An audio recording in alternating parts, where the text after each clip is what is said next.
Welcome to the Real Triathlon Podcast. I'm your host, Garrick Lowen, here with Nicholas Chase and Jackson Laundry.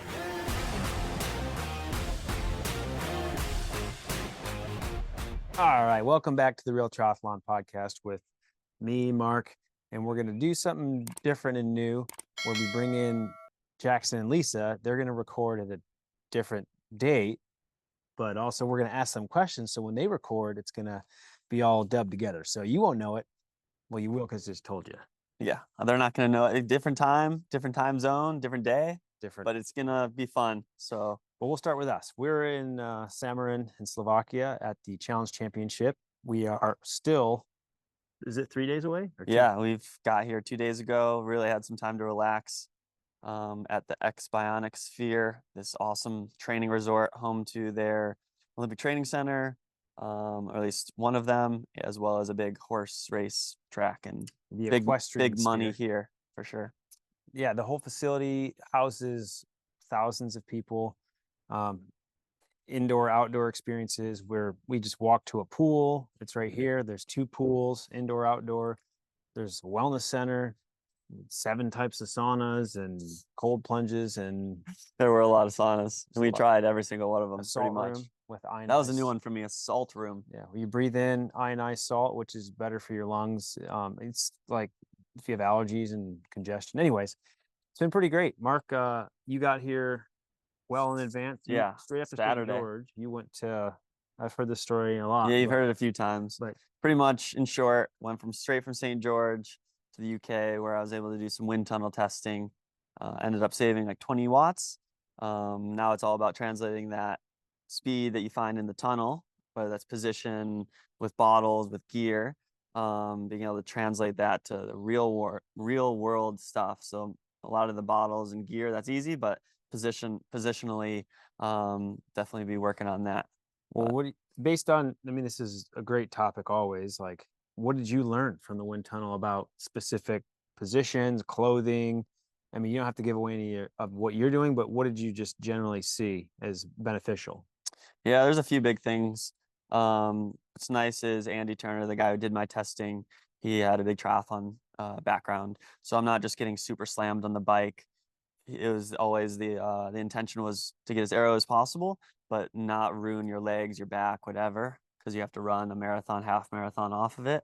And then, yeah, things that are just surprising, like the looking at something and it looks fast can be true sometimes, but sometimes it's not. I ended up having a pair of shoes, tested 3 of them. The one that I thought would be the slowest ended up being the fastest. There's some other factors that go into that. Stack height, which we didn't take into account. So I think if you're going to a wind tunnel, if you're doing anything. Well, back inside, Mark, pick it up where you left off, talking about what you learned in the wind tunnel, about your specifics. Pretty much, we lowered my stack height. And a big rule of thumb is just not to change too much right away. So coming to this race 1 week later, I lowered the stack just partially. What is stack height? Oh yeah, so for stack, at least front end stack height is just how high off the ground essentially you are, how high you are off the front wheel. So you just simple terms, you just adjusted the height of your aero bars. Exactly. Just like where the angle. Not the angle. We did do that as well, but just kind of where your elbows sit. Overall, we probably the one that tested fastest was probably 2 centimeters lower than what my initial starting point was, and now we're maybe just like 1 centimeter, not even that lower until I get used to it. But the biggest gain, honestly, was just shoulder and body position, which you don't need a wind tunnel for. So I think that's my biggest takeaway for people, because it is expensive. It's an expensive day out there in the wind tunnel, but you can go really far and get a lot faster if you can hold the position for the whole time and it's comfortable. And if you learn how to shrug the shoulders, get the back and shoulder blades tucked up and towards your ears. Yeah, and I think with all the rules with fairings, kind of mitigating what you can and can't put on your bike, that is going to be aerodynamic advantage. This is great because it kind of provides a lot more like clarity for what clothing changes you can make, because you can change clothing. You can adjust the angle of your bars. You can adjust how tight you are, how narrow you are, but you can't mount a lot of stuff to your bike anymore that doesn't have a practical, fairing, or that is not just for use. Right. If it's Can't put water bottles there just for the sake of it. right, exactly. So there's some really cool things. And I think the biggest thing is just because something works for one person doesn't mean it's going to work for everyone. Like we didn't even put my elbows near, like closer to each other. I just don't have that mobility yet, so it wasn't worth doing because it would end up being a negative result. I would be sore, I wouldn't be able to hold it, and then I wouldn't be able to kind of get in the arrow position. Great. So you did the wind tunnel, you tested some products, some helmets, some everything you can and would want. You got some great content also. It looks fun, looks awesome. Having that big jet turbine back Oh, there. it was sweet, and it was loud, and it was way stronger than I thought because you're obviously stagnant, so they're matching your speed that you want to race at, or your like normal race speed. So at St. George and St. Anthony's, I was right around 45 to right under 50K per hour. So we would do 40, 45, 50 km per hour wind. It's like 20, 20, 28 miles. Yeah, 25 to 30 ish wind. And then you do head on, and then you do slightly to the side, which is a higher yaw. So we found that high hands actually did the best. So like 25 degrees did the best at high yaw. So somewhere like Kona, strong crosswind. But then overall, the best one was 15 degrees, and it did just best on average. So that's pretty interesting. And I think we'll see that happen more, is people changing their setup based on conditions. On Kona, you can almost always count on a crosswind. So maybe people will do it there. And Kona's later this year for the men's race. So all of those wins the past 3 years at Kona have been like record breaking. Yeah. Easier, and those crosswinds haven't been there. So now they have a higher probability of being there for the men's race. Is that what that means? Later is more? Typically, that's what I've been hearing from people who've gone to Kona. Well, good. So it might bring back. We've been getting soft at Kona. Well, maybe. I mean, I don't know. So that's great. Then you got acclimatized here. You were in Samarin for a few days. Yep. Road trained this week. I got in. What's today? Thursday. I got on Tuesday night. So we had a full day yesterday. Training with a lot of the athletes that are coming in. This race right now, Challenge Samarin or the Challenge Championship, like typically isn't as depth of field heavy. And with all the high end racing this year, this race brought a lot of firepower, heavy bike firepower. You've got Freddie Funk, Christian Hogenhaug, Peter Heinrich, Jan Stratman, I'd say is a strong cyclist. What's cool is it's a pancake flat course, like probably one of the flattest on the pro circuit, which does not make it easy. It actually just brings its own sets of challenges. We might have crosswind, headwind. Can't get out of your saddle very much. It's very similar to like Clash Daytona, which is fully on a track. But yeah, super simple course. Tom Bishop's here too. Tom Bishop. Yeah, I mean, there's so many names that we're actually gonna miss. Yeah, I don't know. We met Kieran today. The whole Rico Bogan, the whole podium from 70.3 Worlds, and then the women's side, Finella, we just had dinner with. India Lee. I mean, and then Madsen, she just got the PTO call up. She won back-to-back races 2 weeks ago or 3 weeks ago. Man. So it should be fun. It is televised, of course, in the US. It's gonna be at like 1 a.m. So maybe it'll be highlights. Yeah, hopefully highlights, or we can go back and watch it. But the good news is Jackson and Lisa are going to be racing Ironman 70.3 Chattanooga, which is a big Pro Series race. We've got some stacked names there. Danielle Lewis is racing her third. She's done every single race. Every single Pro Series race. Yeah, she's done everyone. Crazy to see her throw herself at this event so hard. I mean, it's a good tactic. Good tactic in a way, because getting points while you can. Yep. Rather than just waiting and hoping everybody else doesn't. And then she'll be able to do a bigger block leading into Nice. Yeah, possibly. Yeah, so maybe that's the plan, or maybe just race all of them. Just keep racing them all. Yeah. Other than that, crazy. We're gonna jump over to a question, Jackson and Lisa, so they can get a chance to give a chat. Yeah.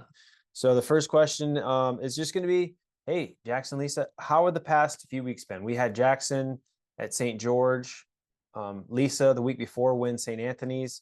Then Jackson went to California. He'll probably mention some of that stuff. So yeah, what have you been doing? How have the past few weeks been for you? Are you recovered? Are you feeling good? Ready to rip it? Yeah, St. George, yeah, it went okay. And then I was like, oh, I'm gonna go to LA real quick and do this video shoot with the feed. Last minute. It was a fun time, but it was really busy. It was a cool experience. I've never been to LA before, so that was neat. Everything there is very expensive.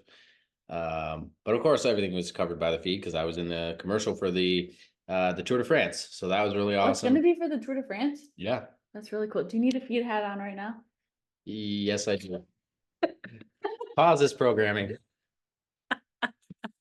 Oh my God. I tell ya. Yeah, on YouTube. I don't know who watches that anyway. No, it'll be fine. Like 8 views. I just won't promote it on my own. And we're back. And we're back. Oh, this hat looks so bad. Okay, anyways, I was there with the feed in LA doing a commercial. And that was fun, but it was busy and I got sick a couple days after the race. So I was like sick while I was in LA. So that made it a bit more tough. And then early mornings for the or for the video shoots and tough overnight travel to get home. So it was a bit of a tough recovery week after St. George, but once I got home on the Friday and then I had a chance to like sleep well, get over the illness, I started feeling pretty good and I put together some solid training between like Saturday through basically when I left for here Wednesday. So everything came around and I'm feeling good and ready to have a good race. And how about you, Mrs. Champion of St. Anthony's? No, yeah. I don't know if I mean, I talked to my dad on the phone yesterday and he's like, so you can do it again? Now I think they have this expectation that I'm supposed to win every race.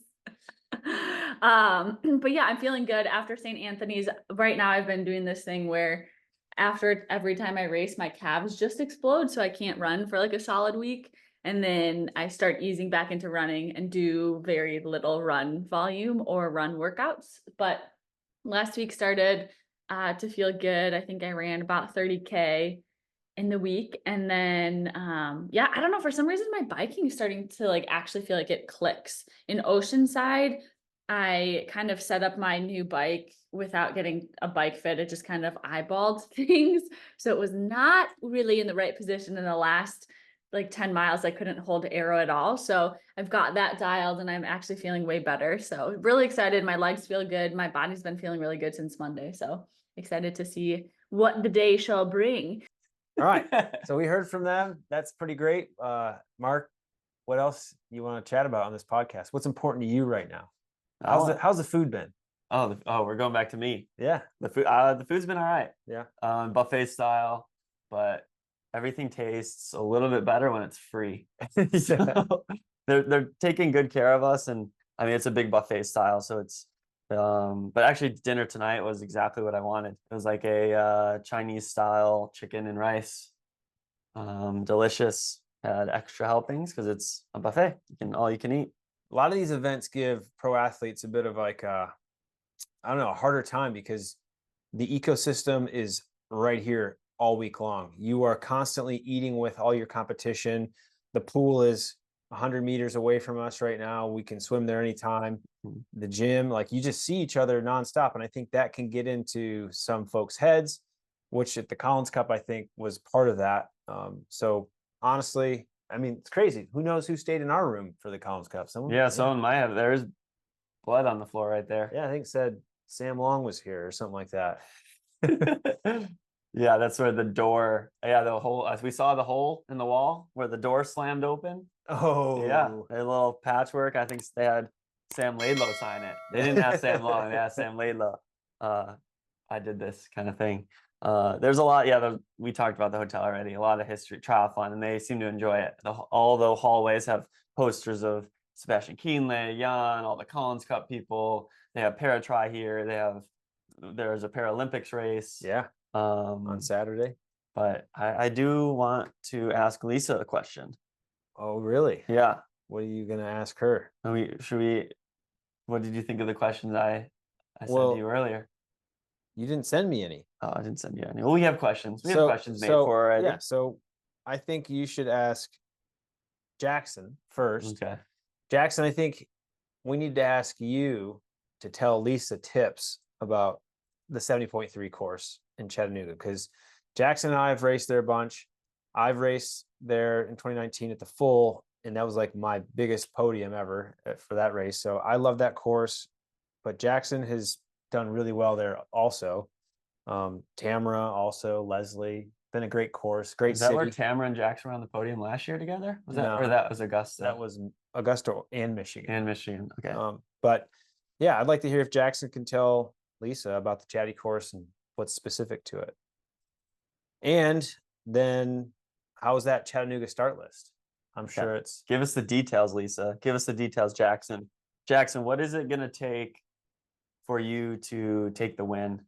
I know it's a downriver swim, but they extend it, I guess. well, sometimes they'll make you go like 200 or 300 yards or meters Pass. against the current, and then you flip and then go Oh, you down. start against. But I think they change that sometimes. Man. I don't Yeah, know. that's always tough.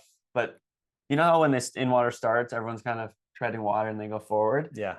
That would make up for that. Like people wouldn't be able to do that. You just have to tread in place. Yeah. And then Lisa, I wanna hear your goals coming off a big win in St. Anthony's. It's a pretty strong start list for the women as well. I want to know how much you're going to send it on the bike, and if you're looking forward to that half marathon run. But Jackson, can you, I mean, since you've raced here 4 times, what tips do you have for me specifically so I can, continue my win streak? Because if I get 2, that's like a streak. Yes, true. I mean, you've seen the course, the course. I would say, yeah, just definitely you can put a lot of time in on the bike in the like mid section where all those hills are. So probably take it out, not too hard. Everyone always goes out hard, and I usually go out hard too. So I think this time around the key is going to be like go out, at your pace that you can do the whole race so that you can stay really strong through the hillier sections where people are going to start suffering and losing time. So that's what I'd say for the bike. I mean, the swim, you just swim as hard as you can. You know that. You just minimize deficit. I don't actually think It's the I've same ever for been me. able to do that in a half Ironman swim has come out like feeling like I swam really hard. It's an issue. Okay, So so I'm try to working do on that. it. Swim really hard. And then the run. I mean, it's still gonna be warm and stuff. Like that first lap, you gotta pace it to where you can hold that for the second lap because you can really suffer on the second lap here, especially if the sun comes out, it gets hot. So think about that. And for some reason here in 2022, at least in the men's race, everyone went out so hard in the run. Like it was crazy. Guys were like sprinting out. And I think it was because Jason West and Matt Hansen were running so fast. And everyone's like, we'll just run with them.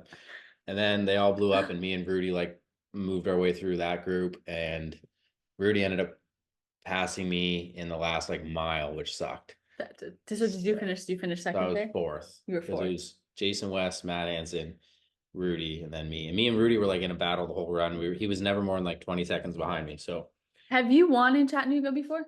no, I've been second twice. Okay. So and 4th once. And then at the Worlds here, I was 19th. Okay. So yeah, it'd be great to try to catch a dub here. What's the next question? How's the start list? Yeah. So how is the start list? Who are the main like the top competitors? Or Well, the guys that you'll be we've probably got- racing with. We've got Matthew Marquardt, who is the Ironman specialist who's high up on the list, and he's solid all around, or better swimmer than me. And then He's Anthony chasing a series Costas. too, Yeah, right? he's a series guy. Yeah. For sure. Costas, who beat me by a couple seconds in St. George. I really need some revenge on him. Well, Cody Beals is kind of always a question mark in 70.3 because he barely ever races them, but I've been training with him and he's in good shape and he could really have a good race.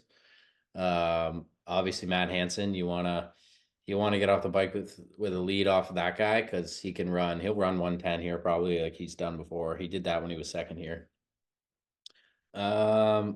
Yeah, and then hopefully me. Yeah, I'm supposed to win according to Thorsten, so I better. When I was number 1 on the start list, I was like, well, I gotta go then, because like you gotta go and defend your number 1 bib. seed. Yeah. So Yeah. I've never won as number 1, and I've never won with a sleeved race suit. So I'm gonna change both of those things Yes. with this race.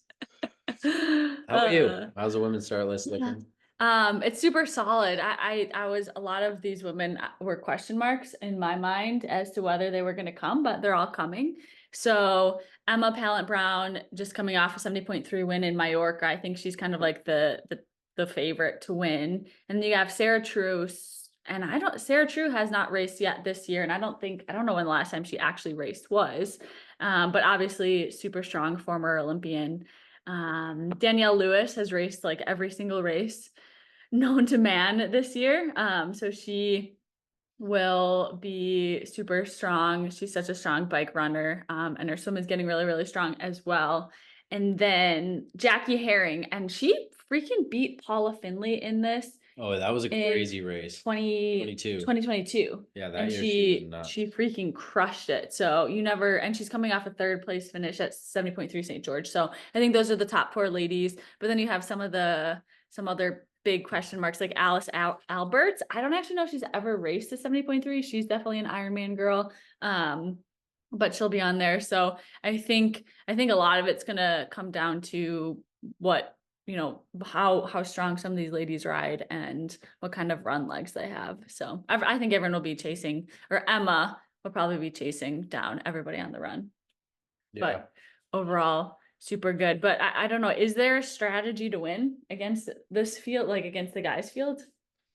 Yeah, I don't know. I don't want to reveal all my secrets. When's this going out? I don't know. Well, here's the thing is you want to like, obviously I want to use my strength on the bike. But also I don't really want to give anything away for the run because I am probably, outside of Matt Hansen, I would consider myself probably the second best runner in the field. So, or at least on par with the other guys. So I want to definitely utilize the bike as a weapon, but also run really well. So it's going to be strategic as to whether I try to get away and ride on my own or ride with like a small group, or if I stay with a group and, ride not quite as hard, or, we'll see. But definitely I don't want to like overuse my energy sources early in the bike because I want to be able to ride really strong through the hilly sections. And even if I'm not dropping everyone, at least putting the herd on so that they're really struggling in that section. So yeah, we'll see. But the way to win is to be the first one across the line. So that's It's changed. the fastest man. swim, bike, and run combination. And the downstream swim, like I just want to stay as close as I can, get a good draft, try to be off out of the water no more than a minute behind Nicholas Quinet, who's like the fastest swimmer in the sport pretty much right now in North America, probably up there at least.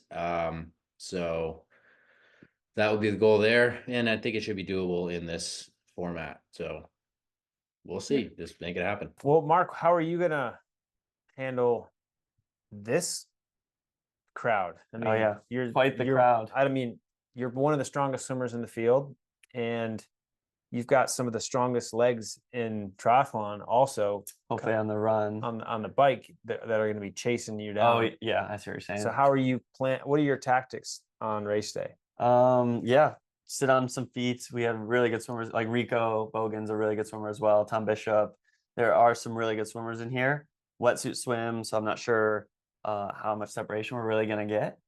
I think like Fred and Jan, they actually were on the tail end of our big group at Worlds, but it was a group of like 15 or 20, and Fred was, I mean, it took him all the way into like mile 15 or 20 to catch us there.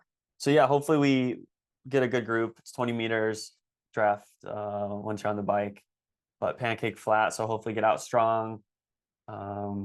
And if people come by, just try to go with them. It's kind of been my game plan all along. Trust the legs, and hopefully trust the legs on the bike now. I don't want them to pass me too soon on the bike, so that means I'm going to push the swim a little bit if I need to. But just believe in the legs, and I just really want to run well. I feel like I haven't ran well at Just this any year. of the 70.3s this year, and if I'm gonna like have a contention for the win, I need to make sure I run well. Yeah, I don't know how this race normally pans out in terms of movement from the bike to run because I haven't watched a lot of these. Yeah, I actually don't know either. But it seems like with this field, it is just going to be the best It could bike pack runner. But it could pack up. Yeah. For like there'll be some guys who get away, but I think the rest of it might pack up because it is flat, and people might just not be wanting to work as much because the run's also flat and very straightforward, and that's where you could get a little bit more damage in the back half of that run. Yeah, I think because of the course, it being flat, not any opportunity to get out of aero, I think we'll see some people struggle with holding the position. But then when you get onto the run, that's when you start feeling the glutes, the back, the low back. And then we're only in May, but people have been racing a lot. So that's another factor. Is people have been racing a lot. Few people coming off a race last weekend. Yeah. But all we can control is ourselves. What are you excited for? I'm just excited to be here. Like, honestly, seeing where I can stack up and push myself and stay in contact longer and bike as hard as I can. And I would love to have, I've run well off of flat bike courses. So hopefully I can run my way into a top, 15 or something like that. That'd be great. I'd be stoked on that. And this is a bucket list race for both of us. I feel like we kind of talked about that. Yeah. So I always wanted to come do this race, and so far living up to the hype. So I'm excited for race day. But it's been awesome. We just kind of been able to relax. Hang with Belinda, get to know all the people who work in challenge. Yeah. And then of course the competitors. But so Marc, I'll ask you first, then we'll kick it over to our Jackson and Lisa conglomerate. What is your celebrity crush, Marc? Or who is your celebrity crush? is it Jennifer Aniston? I feel that's a classic one. That's a good one. Yeah. Mine would be probably, it's tough, but Emily Blunt. Emily Blunt. Wait, who's that new movie that just came out? There's a lot of those movies. Marc. Blonde. There's a couple of those too. She's movie? the new trending girl. Oh, Sam Sweeney. Yeah, Sweeney. Everyone's What's her first name? It's not Sam. something Sweeney. Harry Sweeney. No. I'm spacing on it, but her. All right. Hopefully Jackson and Lisa have a better answer than that. Yeah, sorry. Who's your celebrity crush? Celebrity? I don't have a celebrity crush. No, for celebrities who have the crushes on me. Okay, what big name celebrity All right. would you love to have a crush on you? Oh my gosh. It can be a boy or girl. You go first. Well, I asked Jackson this earlier. If it's not so much like the person, but more of a crush on a character, and I would say Josh Hartnett from Pearl Harbor. He's beautiful. He wears this white tank top, and he's like, sometimes he takes his shirt off, but he flies airplanes. Yeah, Nice. He's dreamy. You'd probably have a crush on him too. I was thinking the grandma from Happy Gilmore. She's so sweet, that old lady. Yeah, that's my celebrity crush. She's definitely passed away at this point. Rest in peace. Really? Well, I mean, from Happy Gilmore, that movie's like 25 years old, isn't it? And she was like 90 in that movie. Okay. Next question, Marc. If you had to eat one meal for the rest of your life, what would it be? I'm gonna go with rice and chicken and teriyaki sauce. Really? Yeah. Oh man.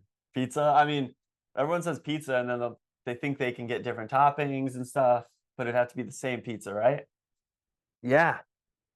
Well, I don't know. One meal. So yeah, it would be that meal, whatever's prepared that one Like time. eggs, can I do over easy scramble? No, it's like poached. you sat down for a meal, It's and the that's same what that meal exact was. meal. Like you could have that whole entire entourage. Like you could have appetizer, you could have like meal. Last time was pretty good. Miso soup. Yeah, you had And then miso. you had miso soup and then just an American burger. It was great. And then I did miso soup and a poke bowl. I'll do that. Poke bowl. Poke bowl. Yeah, I think my meal would be a poke bowl from Hawaiian Poke Bowl in St. George. Yeah, dude, that's the best place I've ever been. Best so poke good. place. So good. I feel like you're kind of getting all the nutrients too. I mean, Yeah. it's a lot of fish. A lot of iodine there. Yeah, but it's fresh. It's fresh. All right, so hopefully Jackson and Lisa can give us a good answer too for one meal, but they're probably going to mess it up and say like pizza. Can you tell me what meal you would eat for the rest of your life if you only had to eat one meal? Pizza. But what else is in the meal? Is it just pizza? Pizza with, for dessert, I would have probably like a fruit parfait. My favorite meal, the meal that I would eat for the rest of my life, would be probably a burger on the grill with some baked beans, Bush's baked beans, and watermelon, and finish it off with s'mores, because I would just nothing have a better buffet than for my meal. No, that wouldn't work. This is like a meal, all encompassing. You have your sides and your main dish. Buffet is all encompassing. Yeah, nah. I'll do cheese pizza this night. I'm gonna do ham and pineapple. What do you think of that? I like pineapple on pizza. I know that's a hot topic. People think that pineapple shouldn't go on pizza. I think it's perfect on a Hawaiian pizza. It's refreshing. It is very refreshing. I mean, if I'm in traditional Napoleano style margarita, Yeah. and it's all about the crust, that chewy, tendery, soury crust, Mm.